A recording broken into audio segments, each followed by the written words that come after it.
Alexandra Boutelier, vous êtes déléguée générale de FCA, la Fédération du commerce coopératif et associé.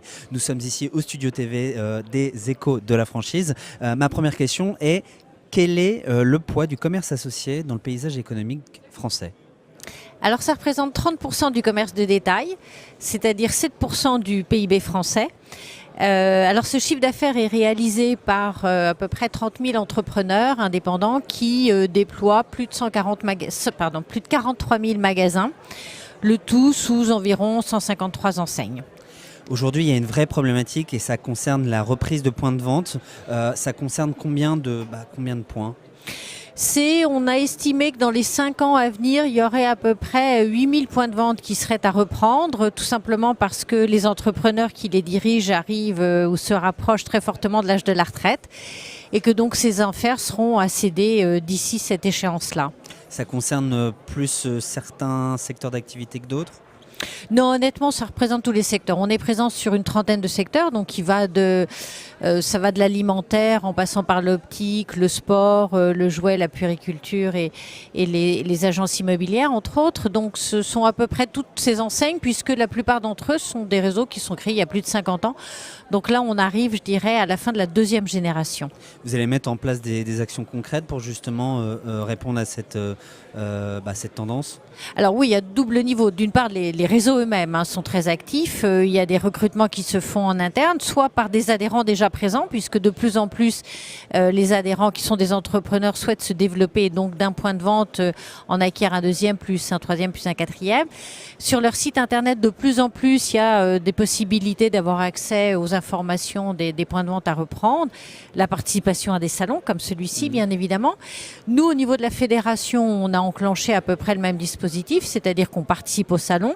On est très présent auprès des jeunes, on a à peu près une vingtaine de partenariats avec des écoles, des universités, pour justement expliquer aux jeunes qu'il y a des opportunités entrepreneuriales dans le commerce, et notamment dans le commerce coopératif et associé. Alors, je vais poser une autre question que j'imagine qu'on vous pose tout le temps. C'est quoi les avantages et inconvénients de reprendre un magasin plutôt que de le créer soi-même ?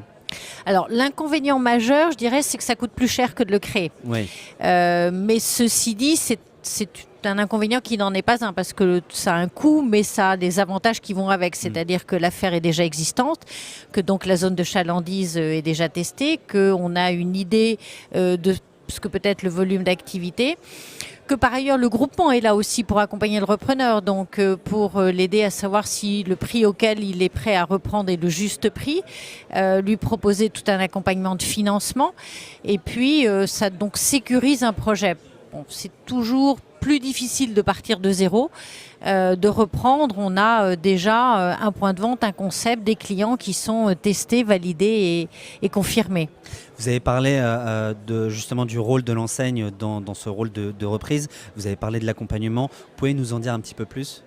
Oui, bien sûr. En fait, le groupement, c'est un intermédiaire. Sa vocation exclusive, c'est optimiser les performances de ses adhérents. Donc, un repreneur, c'est un futur adhérent. Donc, il a tout intérêt à le mettre dans les meilleures conditions possibles de succès. Donc, bien sûr, ça va être, dans un premier temps, de voir si son projet économique est viable, si sa capacité d'endettement, etc., sont dans les bons ratios. Après, ça va être de l'accompagner justement dans la recherche de financement, voire même lui proposer les propres offres de financement des groupements. Et puis ensuite, ça va passer par bien sûr une formation pour le groupement, voire une formation au métier si le repreneur vient d'un univers tout à fait différent.